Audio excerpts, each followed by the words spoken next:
Hi, in today's video, we're going to look at how we can create dynamic charts within Microsoft Excel. That is, we're going to use our previous and basic knowledge of Microsoft Excel to create an interactive report that we can easily present and communicate our analysis to stakeholders.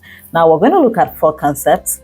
We'll look at how the concept of structured referencing or working with tables is very helpful. We'll also look at how we can use our data validation knowledge, and we would use two major functions to also work with this interactivity. We use the filter function and the sort function. The sort function is not necessarily needed for the interactivity, but because you probably want to see some things in ascending or descending order. So like I said, it's basic Excel knowledge. So whether you are a starter in Microsoft Excel or you're an expert, this trick, I believe, is going to be coming very handy for you in your Microsoft Excel dashboarding. Let's go. Set. We can see this is the data set of several restaurants in a particular region, and we have the states in those regions, the restaurant name, and the amount. Now, the task is for us to be able to represent or to bring together the restaurants in each region and to have an interactivity in our chart.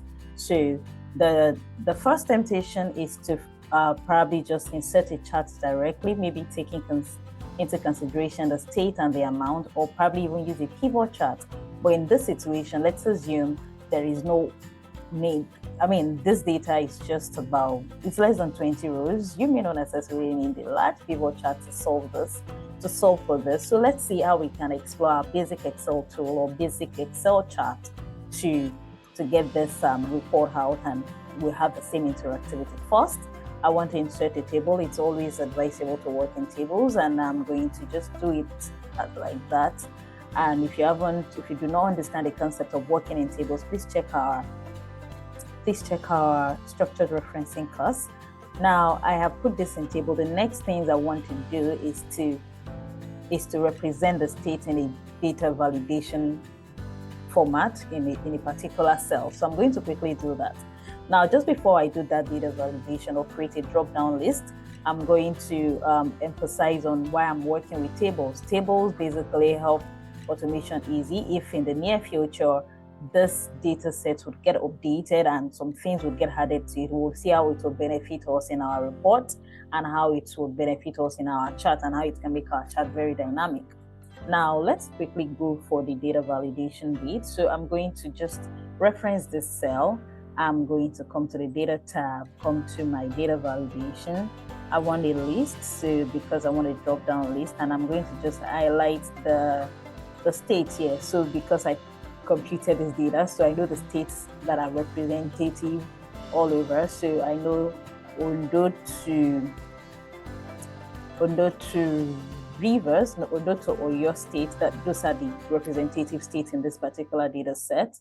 So I'm just going to say okay, and I'm going to amend Rivers to have states and not just Rivers, because every other, just so I have some form of consistency. So I'm just going to paste that into everywhere I have River State.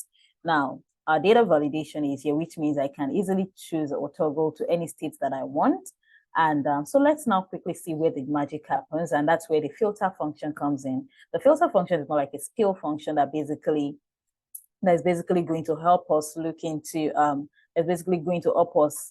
bring out restaurant name and amounts of sales in each of these restaurants per state. So for example, if I only wanted to see the restaurants in Kwara State and their sales amounts, I would see them. So let's quickly engage the filter function to do this for us. So we want to see states, we want restaurant name. So basically, before we go ahead to create our charts, we just want to prepare our data that we'll use to then feed the chart. Now, and we want to see the amount or the sales amount. So let's quickly employ the filter function. So I'm going to say equal to filter. Filter basically has two arguments, the array, they include what you want to include, and you want to state the last argument is optional. You want to tell Excel what it should return if it's empty. So the array I'm looking for this time around, I'm looking for plenty of things. I'm looking for states, I'm looking for restaurants, and I'm looking for amount. So I'm going to tell it everything I'm looking for, right? I'm going to highlight all of them, and I will then specify what I want it to include. In this case, I want it to include state, right? So let's quickly look at it. So the area I'm looking for is here.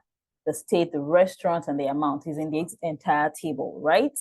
Now, that's because I did not name my table, so it calls it table one, but I'll be forgiven for this purpose. So table one, and that's my entire array.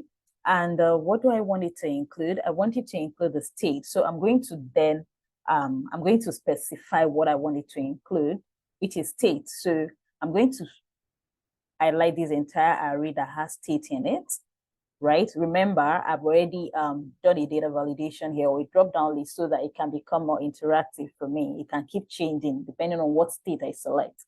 So I'm going to tell it the entire column that has state, and I will say if the state is equal to whoever is here. So I'll reference that cell. So whenever I switch to Kwara State, it gives me what's in Kwara State. Whenever I switch to Lagos State, it gives me what's in Lagos State. Now I've done that second argument. I'll say equal to. Now I'll say comma rather. Now the last argument is optional. I can choose to fill it or not. So if it is empty, Excel is asking me what should it return. So I could just say no restaurant data, right? Let me just write no. I'll put that in parentheses because it's text. So I'm just going to say no restaurant data. So I want to put that to be consistent. Title case. Now I've finished everything I want to use in filter, and I'm going to close my brackets. Now I can safely hit enter button. So we can say Excel has simply returned it to me to say in Kwara State, you have only Chicken Republic, and this is the amount of stuff that they have sold. Now we can see that in returning the amount, this particular cell, because we're in a range, this particular cell or this particular column is not filtered to come back with our currency. So I'm just going to quickly filter the entire array to have currency number formats, and I'm going to take away decimal places. Now that is for Kwara State. So if I come here and change to Ondo State, it returns everything inside Ondo State. If I come here, I change to Lagos State, it returns everything inside Lagos State. So it makes life easier without having to go through the manipulations and think too much around, oh, what do I want to do? What do I not want to do? Now let's take it to Lagos State. It appears to be the one that has the more data set. Now, what can I do in this case? Now I will insert my chart. So you can come to your insert tab here and come to charts. I will just insert a quick column chart so we can see what this is about. Right? Here is our chart, and the beautiful thing is, as I am changing in this drop-down cell, my chart is also changing, so which makes it more dynamic, and I can easily see a lot of things. So you can go ahead to then format your chart to whatever it is you want to see. So looking at this chart, for me, I do not necessarily want to see this axis because I want to call out the data labels. So I can take that out, and I will come to my format chart here, and I can check the box that has data labels, and I want to call it out to say I want to see the exact things, right? I don't want to see this data table. It's not a data table. It's basically telling me the name of the restaurant and the state the restaurant is in. So which is absolutely fine, except I don't want to say it. And also you can go about doing a lot more formatting that you want to see. I don't want to see this grid line in the background. So I will do that because I want my chart to have more room. Now I can determine that the space between my charts is too large and I want to bring them close together. Now I'll go ahead to continue formatting my chart to look whatever way I want it to look. So first off, I want to decrease the spacing between this or increase it, whichever one I want to do. So I will right click on my series, format this as series, and I can basically amend things here. So if I want the width, you can see the gap width.